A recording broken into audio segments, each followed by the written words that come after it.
Hey, welcome to episode number 53 of the Brave Widow Show. Well, if you are ready to date again, or maybe you're not sure, but you've been scoping out the dating apps and it's looking pretty abysmal, well, I have an amazing guest here for you. I have Nicky Wake, who is the founder of the Chapter 2 dating app, primarily based right now out of the UK, who's going to come on the show today. She's going to share her story as a widow. She's going to share her reason for founding this widow and widowers only based dating app and what to her was the reason she wanted to create this to be something different than the other dating apps that are out there. She also has a lot of great resources to share with you. So I'm super excited to jump into that. I also want to remind you before I introduce you to Nikki that if you want to be aware of upcoming live events, if you want to know the latest and greatest of what's going on in the Brave Widow community, you need to be on the email list. And the way you get on there is by going to bravewidow.com/free, FREE. I have free resources out there for you. I have some checklists, workbooks, some videos, things that are meant to help you and to help encourage and inspire you. And you can get those items absolutely for free, get on the email list and hear about all of the amazing live events that we have upcoming. We usually have one about once a month. And we also have in December a winter's solstice for widows event. This is something we started last year in December. It's usually on the 21st. We laugh, we cry, we play games, we give away prizes, we have music, we have snacks, we do all kinds of stuff virtually on Zoom, and cameras are totally optional. You're welcome to wear comfy clothes, PJs, your Santa hat, whatever feels right to you. So stay updated on when these free live events are going to be happening by joining the email list at bravewidow.com/free. All right, let me introduce you here to Nikki. I'm so excited to have her here. I started following actually Chapter 2 dating on Twitter, which is now X, and really watching their progress as they launched last fall and just kind of seeing how the overall reaction was to that, which has been really well received and just exciting to watch as they launched something new. So Nikki, if Nicky Wake is 52 years old. She's a widow and lost her beloved Andy to COVID in 2020 after a long illness. She is an entrepreneur and launched Chapter 2 Dating.app, a dating and community app exclusively for widows and widowers who are ready for a committed relationship, and widowsfire.co.uk, a casual dating site for people not yet ready for a committed relationship. The apps are less than 12 months old, but already have nearly 5,000 members across the UK, and they are launching in the US and Australia in the next few months, which is amazing. You can find her on all sorts of different social media apps at typically Chapter 2 Dating or at Nicky Wake, and we will include all of her links in the show notes on where you can find her and stay updated on when the launch is going to happen, likely in a place near you. Hey, welcome to another episode of the Brave Widow Show. Today I have a very special guest, Nicky Wake. Nikki, I'm so excited to have you on the show. Thank you for agreeing to come today. Thank you. And I'm delighted to be here. So thank you for having us. Absolutely. So, Nikki, I would love for you to share with the audience who you are, what you do, and then we can dive in some to your story. Absolutely. So I'm Nicky Wake, based in the UK, but as discussed, love a bit of travel all over. I am a widow. I sadly lost my darling, beautiful late husband in 2020 after a very long illness, and I'll tell you more about that later. And started my journey as a widow and embraced my new identity as a widow. And as inevitably, I mean, I was only 49 when I lost him, and inevitably that is too young to start any kind of future plans. And I kind of needed to know that I had a future, and I was too young to be alone for the rest of my life. And so I actually went on the dating apps, and I realized very quickly that it's like the Wild West out there on Tinder and Bumble and Hinge. And I did my market research, and I then decided there had to be a better way. So I launched and I set up chapter2dating.app, which is a UK based app, but we are looking to launch in the US in the next couple of months, just sorting some investment out. And then as a result of that, and listening to the talk on our forums, because we're much more than a dating app, we are a community. We're a community of brave and beautiful widows who kind of come together to share experiences.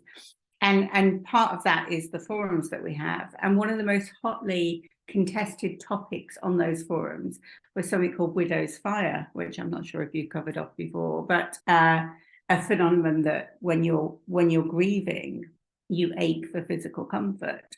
And so we started widowsfire.co.uk. So chapter2dating.app is for people who are ready for the next significant relationship, people who are ready to find that next chapter, to move forward in a committed relationship.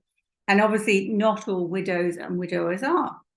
And I know I've had some disastrous relationships because I wasn't in the right place to do that, when actually all I wanted was a hug. And Widow's Fire, see, it does more than a hug sometimes, but I don't get involved.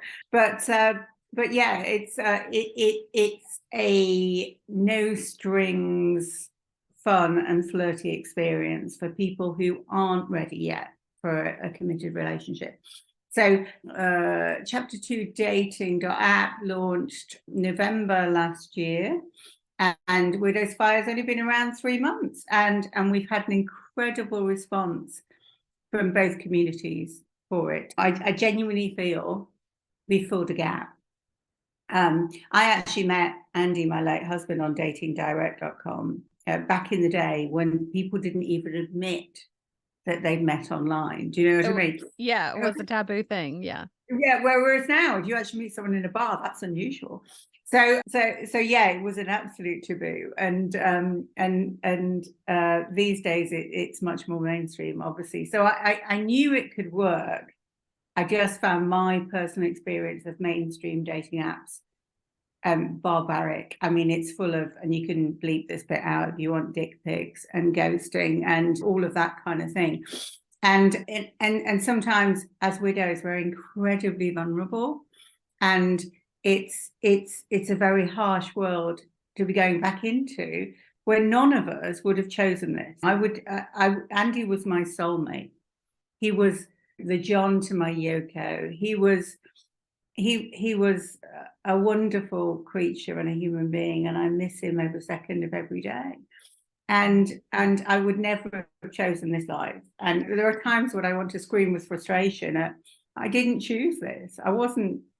I thought I was done with dating. I thought that world was gone. I bagged my man. He was amazing, brilliant father, and I was going to spend the rest of my life with him. We were going to grow old disgracefully. We were going to go on round the world cruises. And all of that was taken from me. So then all of a sudden, when you find yourself sitting in a local pub waiting to meet someone who turns out to be a disaster, it's not a good place to be. So yeah, ironically, I created the apps out of necessity because I couldn't find what I wanted online. And the minute I created the apps, I thought, do you know what? I don't feel like I can use them, because it feels wrong to be charging other people for a service if I'm then creaming off the best of the men. So I'm back on Bumble, Hinge, Tinder, all of the above. So yeah, if there's any hot widowers looking, you can find me there. But I mean, I do have profiles on the sites, obviously, but it feels weird to be using them as the owner, if that makes sense. Yeah, and I love how you, as widows, we're often overwhelmed, or we sometimes it's hard in the beginning just to live and feel like you're surviving.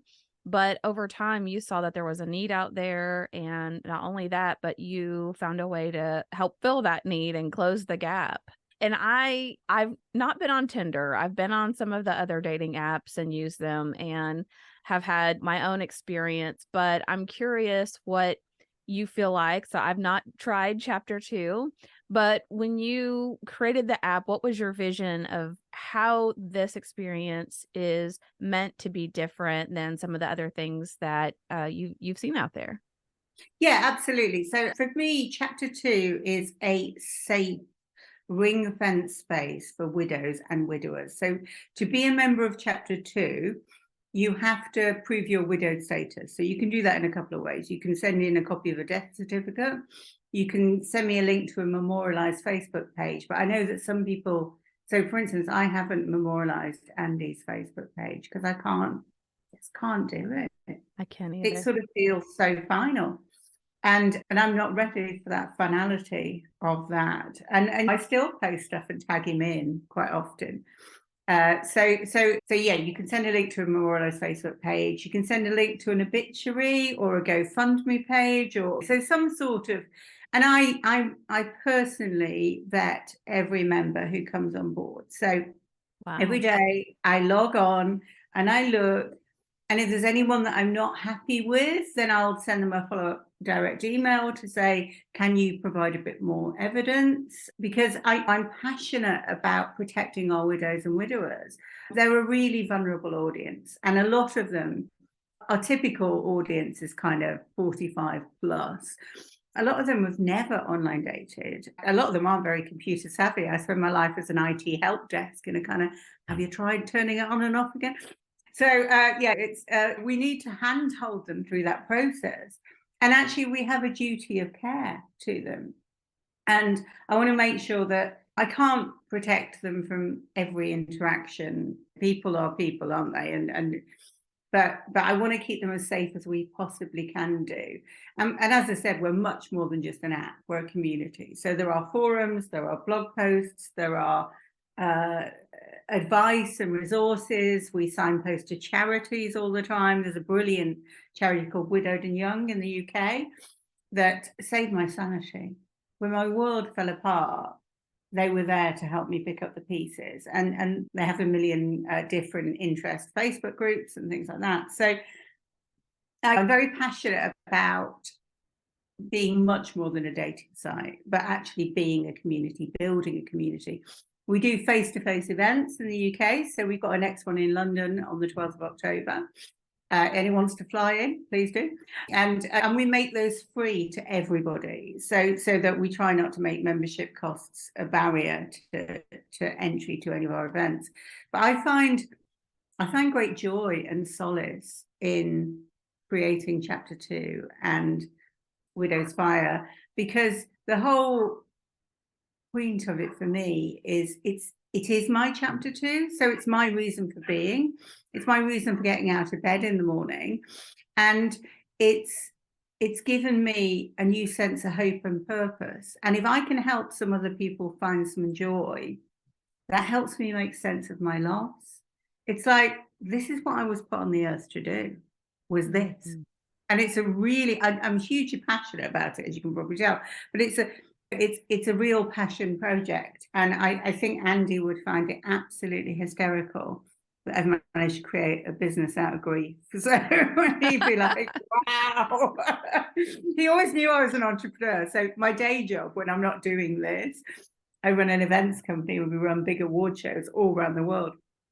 So yeah, I think he was a wonderful stay-at-home dad, and I went out and did all the business, and yeah, I think he'd find it very, very funny. But yeah, it's given me a reason to be again, and we all know those depths of despair and grief that you go through, and it is a roller coaster, isn't it? But there is, I think we all deserve a chapter 2. We do, and that can be many things. It doesn't have to just be a relationship.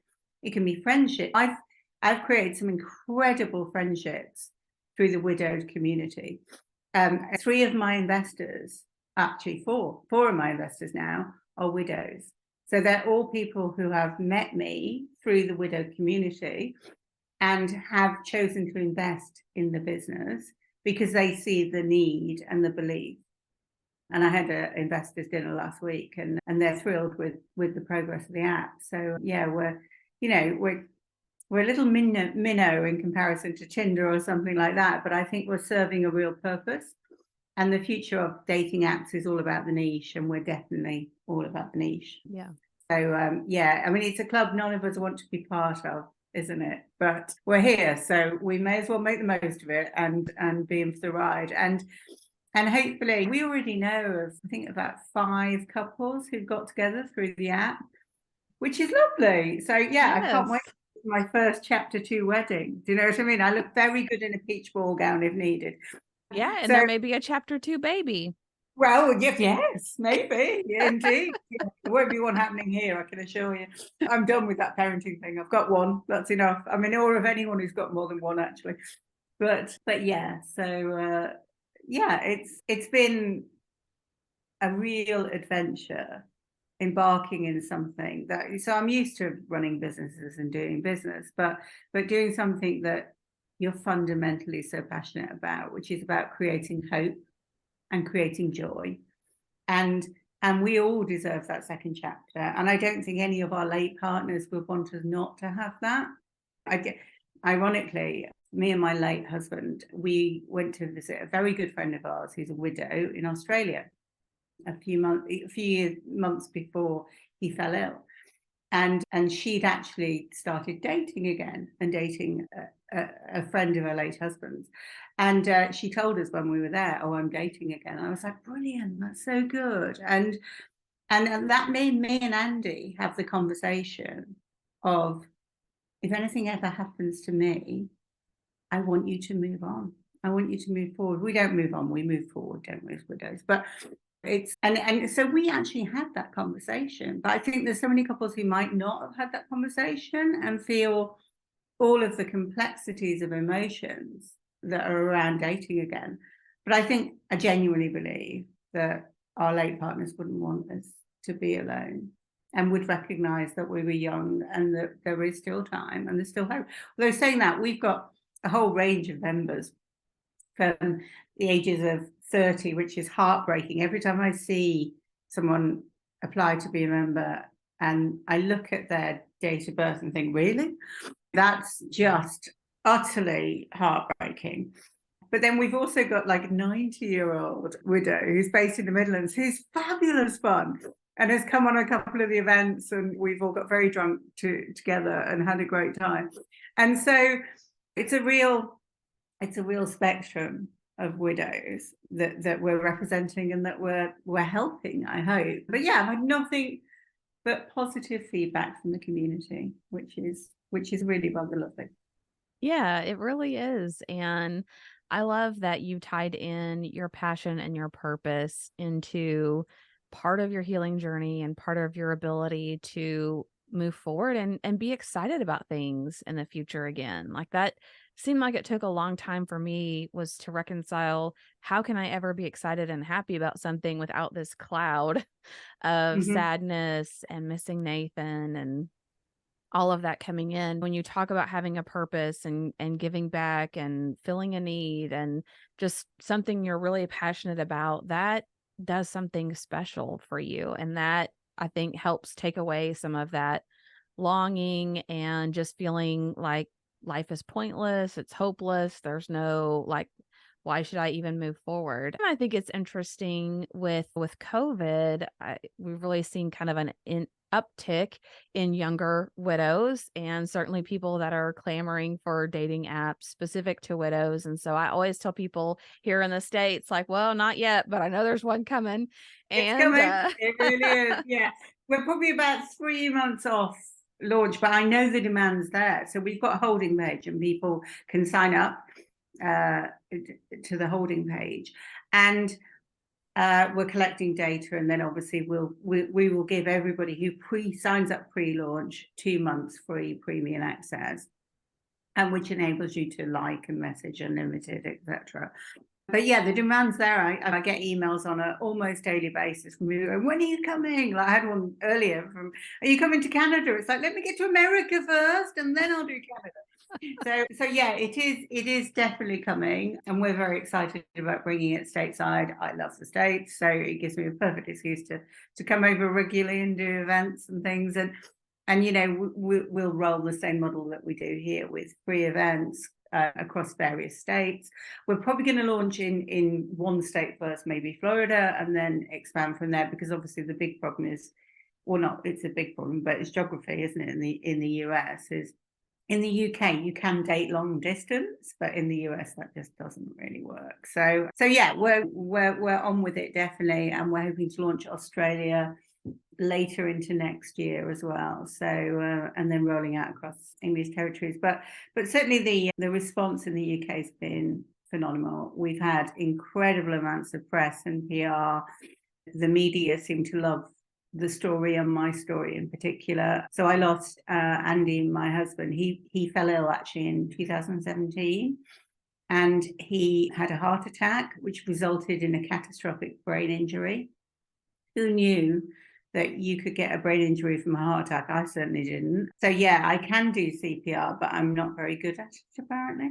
So yeah, he was without full oxygen to his brain for 40 minutes. And his consultant came to me when I was in my ICU bedside vigil that I know many of your listeners will have been through. And he said to me, the consultant said to me, your story does not have a happy ending. You need to know that when we bring him round, he's going to be severely brain damaged. And he was. And it was utterly heartbreaking. So we threw everything at it. We threw rehab, we threw private care, we threw absolutely everything at it. But it was never gonna. He was my beautiful, intelligent, Renaissance, fabulous, artistic, intelligent, gorgeous husband was a shadow of his former self, and massively brain damaged. He didn't know who he was, for which I'm grateful, because actually if he did know, it would have been utterly heartbreaking. He didn't know who I was. He didn't know who his son was. And we went into this horrible phase of limbo, of anticipatory grief, if that makes sense. Right. For kind of 3 years, where he was taken into a nursing home, 24/7 care, because he needed that. He couldn't walk, couldn't talk, was incontinent. It was awful. And I went every week and was utterly heartbroken. And I had to take the very, very difficult decision not to take my son to see him, because my son was 9 years old at the time. And as a 49-year-old woman, I found it heartbreaking. So for a 9-year-old, I wanted his memories of his daddy to be positive, and I knew that it was never going to improve. And then COVID happened, obviously 2020. And the minute COVID hit the headlines, I kind of thought, this is the beginning of our end. And because I knew that he'd been wrestling with infections in the nursing home as it was, but the minute that COVID entered that nursing home, it would, and sure enough, April 17th, 2020, we finally lost him. And I genuinely thought I was going to be ready for it, because I thought I've had 3 years of grief, anticipatory grief, but grief of the love of my life that I've lost, that isn't him anymore. But actually, anticipatory grief doesn't fast track you on the grief circle, apparently. there's no guest list for mourning. Yeah, I kind of imagined I'd be much further down the line and actually I'd be relieved, but it absolutely floored me when I finally lost him. And actually lockdown, I'm probably the only person who enjoyed lockdown, because I could just hunker down with my son and not leave the house, and spend that time with him coping with that loss. And I know that obviously a lot of other people lost people to COVID. But yeah, I thought it'd be a relief. It wasn't. It never is, isn't it? you think you wrapped your head around something, and you really haven't. So Well, and yeah. 3 years is a really long time to Mm-hmm. love someone and care for them and feel probably helpless Yeah, and completely. just, yeah, just the complete unknown of what would happen. And my husband did have COVID and double pneumonia, and he was on a ventilator and in a coma. And I remember they thought he had had 3 different heart attacks because they'd had to restart his heart so many times. And I remember driving to the hospital thinking and praying and just saying, if he's going to be a vegetable, if he's not going to be able to function, like that would be a nightmare for him. Some things are worse than death. Yeah, they are. And I'm like, if this, like you said, if this story does not have a happy ending, I just have it over and done. Like I can't do this for months or even years. And I have a friend that she was in my situation for months, and then you were in that situation for years of just not knowing, being unsure, like that had to take a real emotional toll on you and your family. It did. It was utter limbo. And I was trying to run my events business as a solo parent. And so Andy was the world's best dad. He was a stay-at-home dad. So he started the business with me, but then I had to sack him because he just wasn't very ambitious. So I suggested that he stay home and write a novel, which he did, or a novel that never got finished, which is actually quite sad. And funnily enough, someone said to me, "Oh, you should read it and try and finish it." And I was like, and I read it, and I thought, "I'm not finishing that. It's so rude. I can't tell you." So, so yeah. So he stayed home, and he did every school run. He cooked every meal. And I was flying around the world delivering award shows in Vegas, in Sydney, and I definitely had the better end of that particular stick. I'll be honest. And so I wasn't a naturally maternal person. And I had to work at that stuff and learn how to be a mum and stuff. So when Andy got ill, I didn't even know how to cook. I was a disaster when it came to all of that kind of home making ability that I know loads of women excel at, but I'm not one of them at all. And so I had to learn kind of how to parent and how to parent a grieving child while running a business, and then hurtling into COVID, which was obviously lots of fun running an events business in COVID, not. So yeah, it's been a heck of a journey. I'm going to be honest, but our grief doesn't define us, but it changes us fundamentally forever. Am I a deeper person? Yes. Do I view life in a totally different way? Absolutely. I mean, it's funny. I go to obviously lots of widow meetups. And before you go to a widow meetup, you think it's going to be full of people in the corner crying into their gin. Woe is me, wearing black. I mean, I do wear black, but that's another story. But in actual fact, widows know to seize life by the horns and live every second, because we know how quickly it can change, and it does. And in a heartbeat, literally in a heartbeat, everything can change.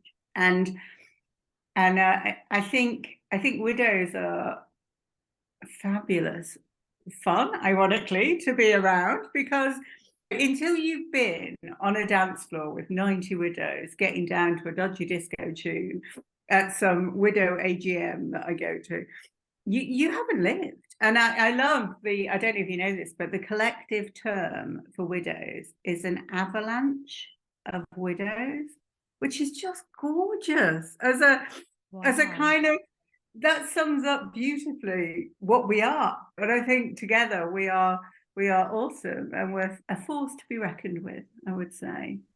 Yeah. Most It's definitely. And look at you in the app world and the dating world, just creating something beautiful out of a tragic and terrible situation. okay. I mean, I So, am a very much a glass half full kind of girl. I do. In fact, I'm speaking on Thursday at a dating industry conference, and the conference talk is, when life gives you lemons, make a gin and tonic, because you have to seize the joy in every moment that you can. But again, I think that comes back to understanding how fragile life can be. And yeah, I think I would never have chosen this. You would never have chosen this, right? But we are where we are. And so likewise with the podcast, you're creating something really positive out of a really rubbish situation. And that's all we can do in life, isn't it? Because fate has dealt us a very, very unfair hand, but there's no point, crying into your gin. Actually, you need to embrace life and try and navigate a way forward. It's not easy. It's not, and I know that. And I talk to widows and widowers all the time. But hopefully, I think there's an amazing strength in the widow community that I love, and I never knew that was there. And I think that's one of the clever things about the apps is the names. So chapter 2, everyone who's a widow knows what chapter 2 means. No one outside the widow world, we call them muggles quite here in the UK, which is a Harry Potter reference. No one understands what chapter 2 means until you're in that world. So it kind of needs no explanation. Likewise, widow's fire, if you're on the reader end of widowhood, but you know what that means. And so it's I think there's an unspoken language, and I think widows and widowers are uniquely placed to understand each other. So if you come into my house, the house is full of photographs of Andy. My heart is full of memories. Every day a Facebook post memory pops up. And that takes that's a lot for someone who doesn't understand widowhood to deal with. Yes. I don't think, I dated a divorced guy for a while. And I mentioned something about Andy and grieving. And he said, "Are you still grieving?" It's like, of course I will grieve for the rest of my life. Like, Andy was my soulmate and I lost him. And I don't think anyone who goes through divorce or separation or anything else understands what that feels like. And so I think we're uniquely placed to understand each other. And I do think that if I met a widower, I'd be absolutely cool with them having photos all over the house and talking about, and we would recognize the key dates and the important dates in their lives and acknowledge that and be part of that process. And that's absolutely what I want to do for my chapter 2ers, that to provide them with a community of people. We call it's built by widows, for widows and widowers. And it's a community of people who get it, who understand. So you don't have to explain. Like, the worst thing I find in the world is when I go on a Bumble date or a Tinder date or a Hinge date. And when do you say you're a widow? Because it's a bit of a passion killer, isn't it? Do you know what I mean? It's not... Right. Yeah, so it's kind of understanding when to drop the W bomb, if you like. And whereas on chapter 2, everybody on there is a widow or a widower. So you're, and I find that widows and widowers, like, we go from 0 to 10 in about 2 minutes because we understand so much about each other and what we've been through and what that journey's been like, so that you don't sweat the small stuff. You don't do the small talk. You're straight into the jugular because we know each other and we know it's a badge no one wants, but hey, at least we understand each other, don't we? And I think that's every time I go to a widowed and young meetup, and you meet new people who've never been to a meetup before, and I'm always really sensitive about looking after them and trying to ease them into the whole world. And you do that. How long have you been a member of WAY, Widowed and Young? And then that's shorthand for when did it happen? Do you know what I mean? And there's a kind of, a unique understanding. And I think actually we should embrace that uniqueness and almost celebrate where we are now and how much progress we're all making at different speeds at different times. I meet a lot of people who go, "I'm not ready to date." Well, that's absolutely fine. And we respect that. And you can have free access to the forums and the communities and the resources. And if you are ready, we're here when you want to date. But until then, just come to a meetup and make some new friends.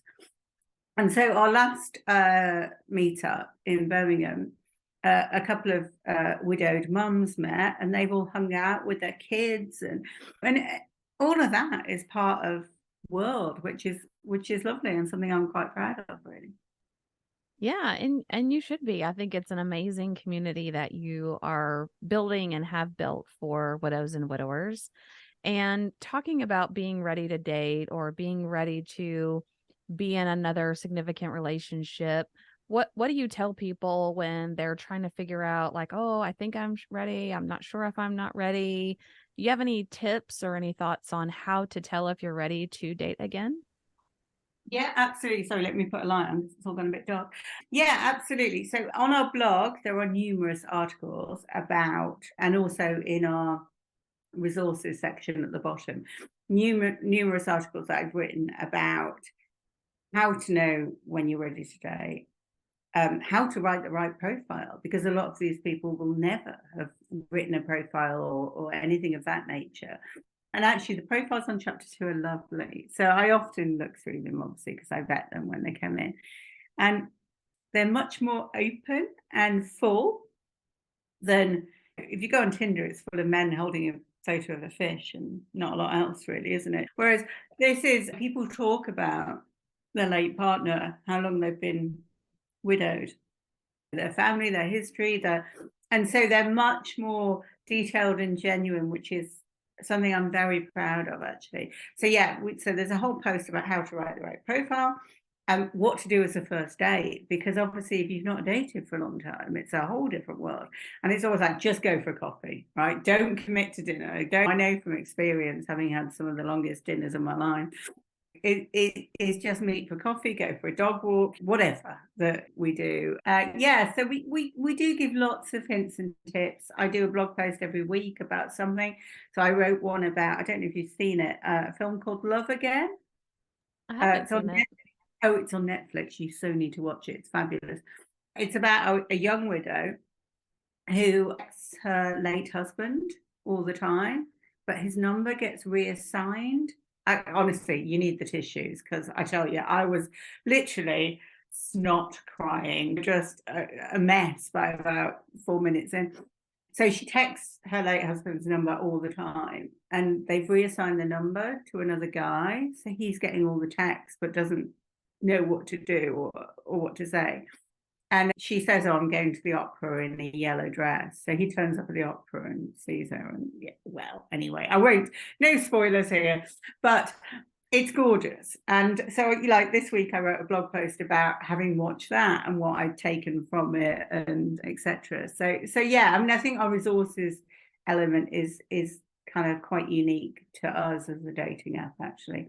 But yeah, obviously, safe dating is really important to us. So there's a whole list of advice about don't share your number till you're comfortable. But yeah, absolutely move the conversation to WhatsApp if you want, but make sure that you're doing it in a safe way. Always meet in public, always tell someone where you're going, never accept a lift, etc., because a lot of our widows and widowers are out of practice in this world, and the world has moved on considerably from when they last dated.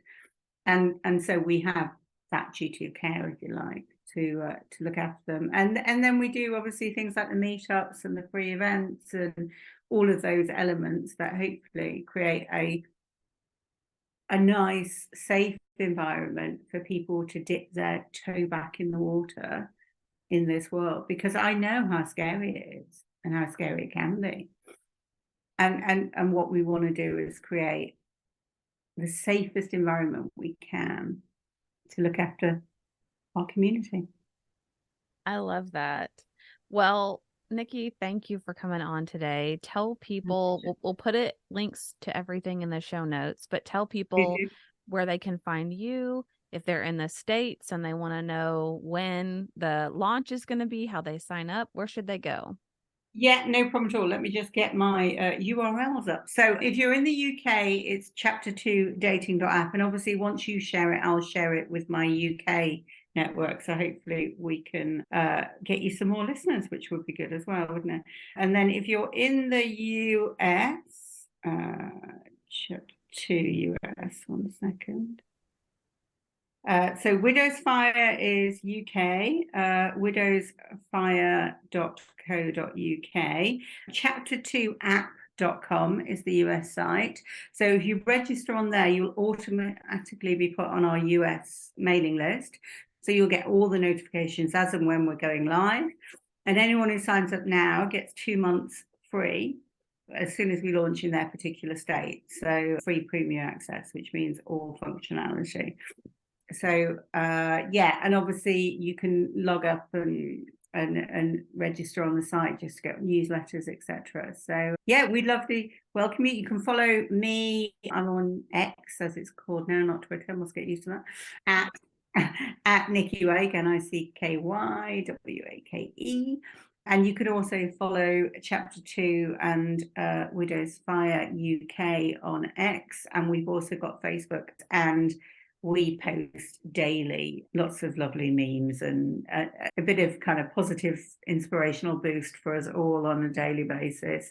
And then we have a series of live events. So sign up, and hopefully we can. I think it's really important to have a face-to-face element. I think it's lovely to be online, and obviously the world is online and connected now. But I think sometimes there's nothing better than just meeting a bunch of widows and widowers in a room and having a good chat.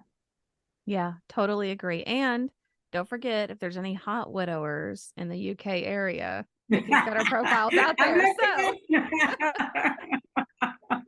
make sure you connect with her there. So absolutely. Thank you again so much for coming. Appreciate everything you have to share. Thank you for having us. Really appreciated it. All right. Bye-bye.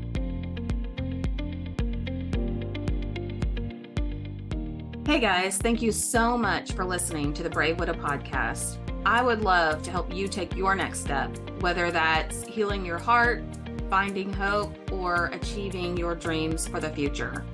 Do you need a safe space to connect with other like-minded widows? Do you wish you had how-tos for getting through the next steps in your journey, organizing your life, or moving through grief?